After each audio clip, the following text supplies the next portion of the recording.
In this Elden Ring video, I'm going to be showing you my Golden Sword Sage build. This is sort of a spin-off of the Sword Sage build using Golden Order Incantations, and this is an NG plus build. So first up, let's talk about the weapon or weapons that I use for this build, and the first one is the Coated Sword. Now, the Coated Sword is an interesting weapon because it's one of two weapons in the game that does 100% holy damage. And as I've stated in a lot of my videos, particularly in the weapon class videos, if you've seen those, holy damage is not one of the best types of damage in the game because most of the endgame bosses like Malenia, Elden Beast, Godfrey, Maliketh, all of these enemies resist holy damage. So this build, one of the reasons that it's New Game Plus, is that it'll actually perform much better in the beginning of a playthrough rather than the end of a playthrough. So as you begin NG Plus, you should be fine with this build. But we also have some options to take care of holy resistant enemies, and I'll get into that as well. So let's talk about the positives of being 100% holy damage. First of all, this weapon only scales with faith. It only has faith requirements. So you absolutely have to put no points in strength or dexterity in order to make this build. And you can boost holy damage very effectively with the Sacred Scorpion Charm and also with the Holy Shroud and Cracked Tear. You're going to get 100% efficacy out of those items or those equipments because this weapon deals only holy damage, which is fantastic. There are a couple really other unique things with this weapon as well. The fact that it does not rebuff off shields and can actually hit through shields with Unblockable Blade makes it a very effective straight sword against, tanky enemies that use big shields. Typically, that is a problem for straight swords, but not with this build. Additionally, Unblockable Blade has insane range. It's very good for like a hitbox, like 120 degree arc or so, and it has very, very good range, making it, usable in situations where an enemy is going to do like an attack, and you can stay just outside their hitbox while connecting with them with Unblockable Blade. So our backup weapon for this build is actually the Sword of Night and Flame, and that's one of the reasons I sort of named it the Golden Sword Sage, because that's the weapon we used in that build. But what's really great about the Sword of Night and Flame is that it scales both with Intelligence and Faith, and we have a good amount of both of those in this build because Golden Order Incantations require Intelligence and Faith in order to use. And we're also using the Golden Order Seal, which gives scaling, incantation scaling by increasing Intelligence and Faith. So this works out really, really nicely for this build and gives you a good option for those really holy resistant enemies that, you can still take care of rather easily. I would say that this build can take out enemies or bosses that have about 40% holy resistant or less if you're using the Coated Sword and holy incantations. So if you go to the wiki and you see that a boss is really holy resistant, or you go into a boss fight and you see that you're doing almost no damage, change over to this weapon, switch on talismans that increase the weapon skills of this weapon, and go to town with that, and then swap back afterward. You can actually also two-hand both of these weapons at the same time if you want to do like a dual-wield straight sword setup. It's not generally how I play because the talismans needed for that don't generally benefit each other, like Sacred Scorpion Charm isn't going to benefit Sword of Night and Flame, but it benefits Coated Sword really well, etc. So I don't recommend doing that, but it's definitely possible to do. Talking a bit about the Golden Order Seal, this is probably one of the best seals in the game in terms of overall incantation scaling. It has very, very high potential because it scales with two stats very effectively, but the sweet spot for this is 45 Int and 45 Faith. If you look at our stats, you'll notice we're slightly higher on the Faith at 50, and there are a couple reasons for that. This is because the Coated Sword scales really well up to 50 Faith and then doesn't do as well after that. It's going to do okay to 80 and then really badly after 80. But between 50 and 80, you only get about 50 damage, whereas up to 50, you get a lot more damage. So we want that Faith to be a bit higher in order to increase our melee damage, but also because Elden Stars, the incantation, requires 50 Faith in order to use, so you need 50 Faith in order to cast that spell. Moving forward, though, you'll probably increase Faith before you increase Intelligence because you don't need any more Intelligence for the spells in terms of requirements for what they're doing. And you'll still get Incantation scaling about the same regardless which stat you use at this point for the Golden Order Seal, and that will also increase your melee damage. So you'll take Faith from this point probably up to 80, and then you'll bring Intelligence up. That's obviously not, including your other stats, but if you're just talking about those two stats, you're going to want to increase Faith first, and then increase Intelligence afterward. The other shield I'm using for this build is the Blue Gold Kite Shield, and that's because we already meet the requirements for it. I have 12 Strength with my class. If you don't have 12 Strength with a different class, I suggest taking this shield, getting up to 12 Strength in order to use it. If you want to take this build up to 16 Strength in order to use something like the Brass Shield and get a little more guard boost out of it, you absolutely can. But the guard boost on this is almost as good as the brass shield. It requires 4 or less strength. So it's a really good option if you want to save points. And this is a very stat-hungry build. And usually what I do with this shield is I put Barricade Shield on it to give you almost no stamina damage in terms of when you're blocking. You'll take a little bit. And also enemies tend to rebuff it, giving you block counter opportunities.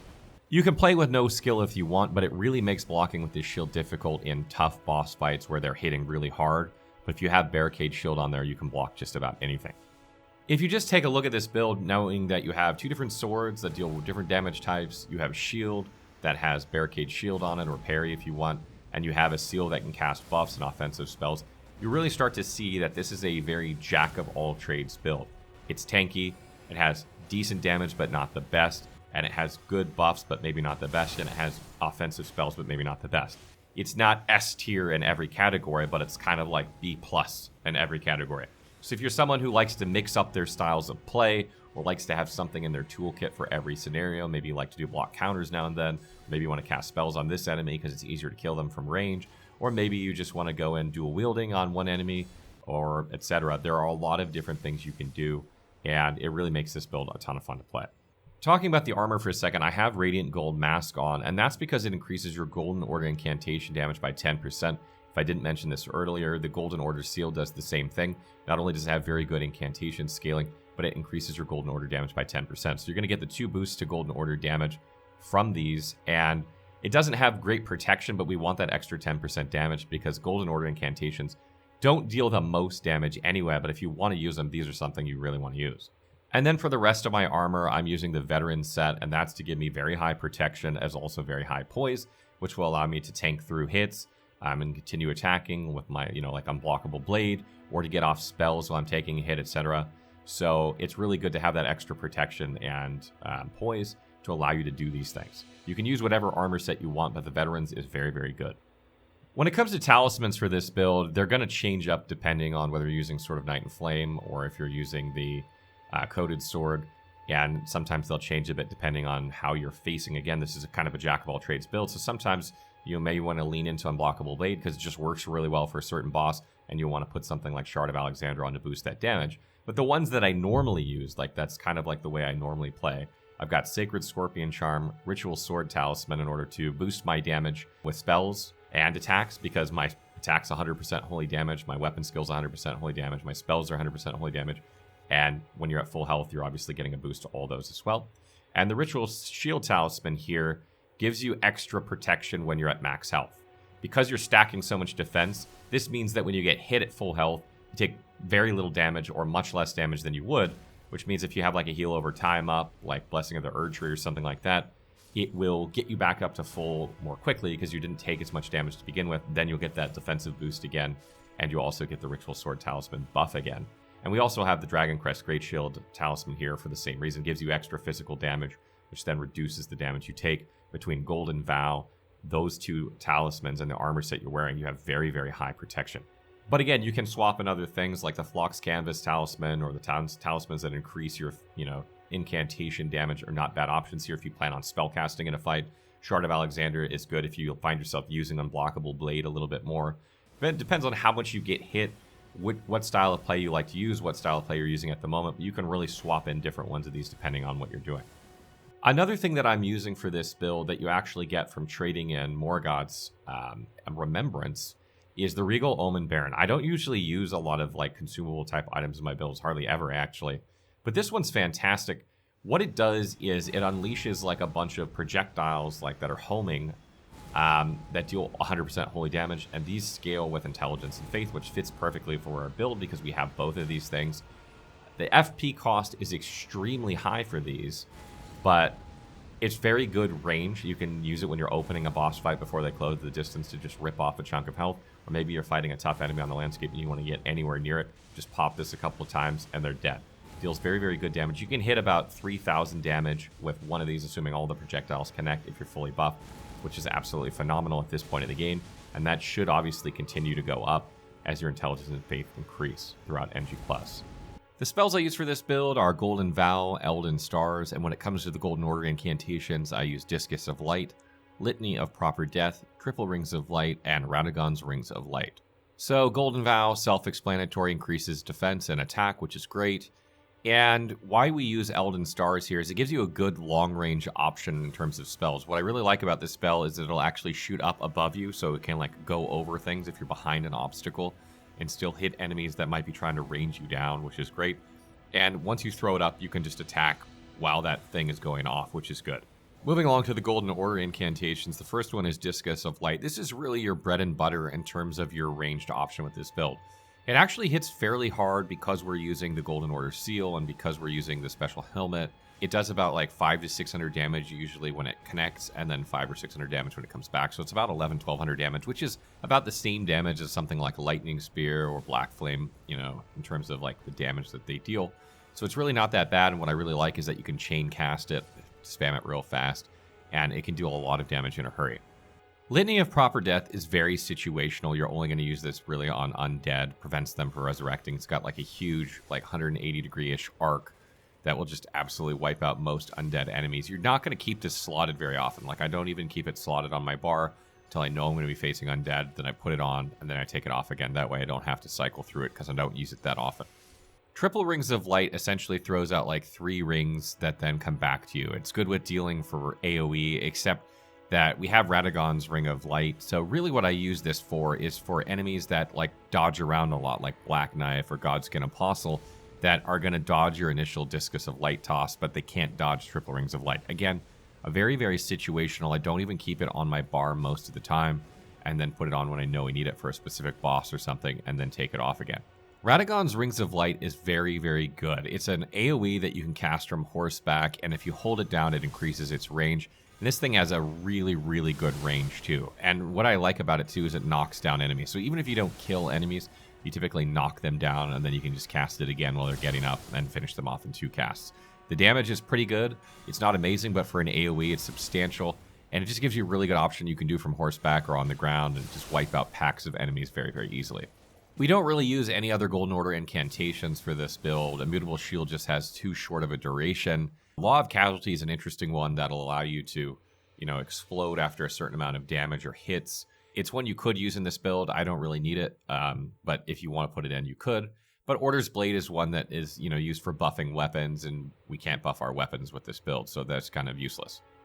Moving on to stats for this build, I have 50 Vigor, 33 Mind, 27 Endurance, 12 Strength, 12 Dexterity, 45 Intelligence, 50 Faith, and 9 Arcane. This is at level 159. Obviously, as you move through NG+, this is going to increase.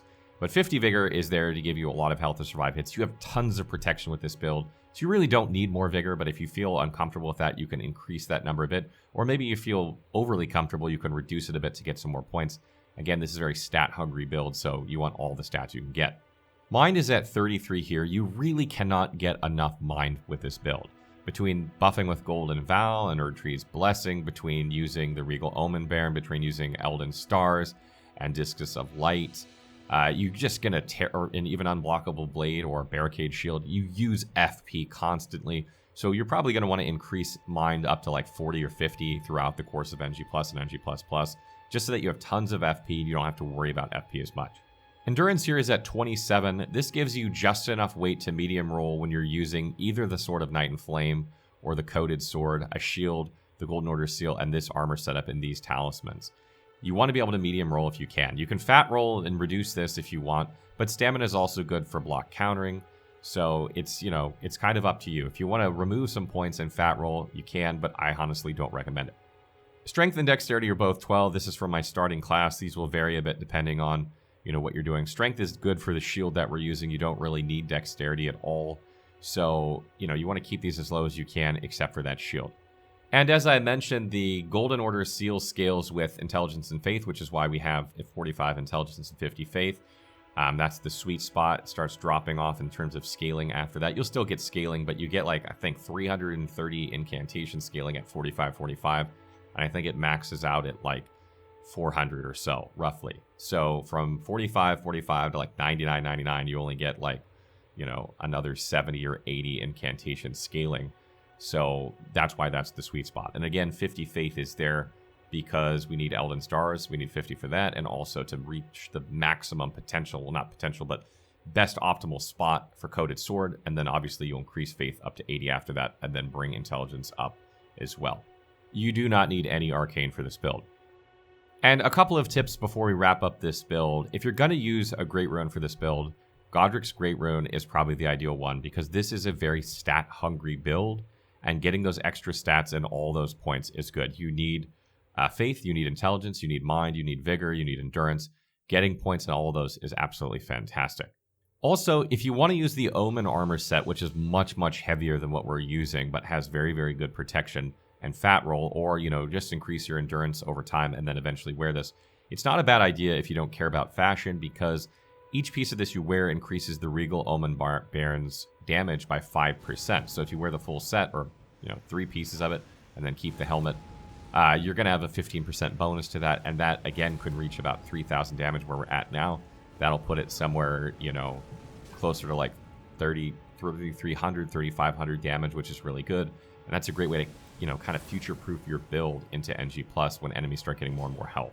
And lastly, if you're using the Flask of Wonders physique, you want the Holy Shroud and Cracked here. Use this all the time. If you know you can make it to the next checkpoint before 3 minutes is up or close to it, pop it in between checkpoints and use it, and that'll keep your damage a lot higher with the Coated Sword. And also another good option to add on here is Faith as well. Add Faith with the Holy to get you even more damage. That will help with your spell damage, that will help with your melee damage and your weapon skill damage. So those two are really, really good. If you're fighting a Holy resistant enemy or boss, what you want to do is you want to put Magic and Fire inside there instead, and that will boost the damage of your Night and Flame as well as the weapon skills of Night and Flame significantly, making it a lot more potent. And also, if you're doing the Night and Flame setup, you'll obviously want to do something like replace Scorpion Charm with Magic Scorpion Charm or Flame Scorpion Charm, whichever one of those you like, and then put in Shard of Alexander somewhere in there to make the most out of the damage of that. So that wraps up my Golden Sword Sage build. That's another NG+ build. I think I'm going to keep focusing on NG+ builds. People seem to be really enjoying those. I don't know exactly which weapon I'm going to do next. I know a lot of people have been asking for Axe of Godfrey, but I feel like I've been doing a lot of heavy weapons. I want to see if I can find some other smaller, faster weapons to mix in, but we'll probably do one of those eventually.